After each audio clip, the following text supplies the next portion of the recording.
ഒരിടത്തൊരിടത്ത് ഒരു ചുള്ള മണ്ണാങ്കട്ടയും ഒരു സുന്ദരി കരിയില ഉണ്ടായിരുന്നു. അവര് തമ്മിലെ ഭയങ്കര സ്നേഹത്തിലായിരുന്നു. ഉം. ഒരു ദിവസം രണ്ടുപേരും കൂടെ ഒരു ടൂറിനിറങ്ങി. പോണ വഴിക്ക് പെട്ടെന്നൊരു കാറ്റടിച്ച് നമ്മുടെ കരിയില നിന്ന് വിറയ്ക്കാൻ തുടങ്ങി. എന്നിട്ട് നമ്മുടെ മണ്ണാങ്കട്ട ആരാമോ കരിയിലയുടെ മോളിൽ കയറി അങ്ങ് ഇരുന്നു. ഉം. കാറ്റ് തീർന്നപ്പോ അവര് വീണ്ടും മുന്നോട്ട് പോയി.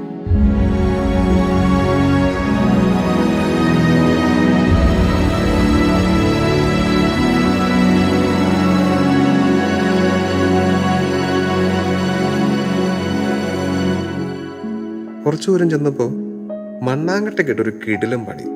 നല്ല ഇടിവെട്ടും മഴ. ഇത്തവണ കരിയിലയുടെ വകയായിരുന്നു ഹീറോയിസം. പറന്നു നിന്ന് മണ്ണാങ്കട്ടയുടെ മുകളിലിരുന്നു. ഉം.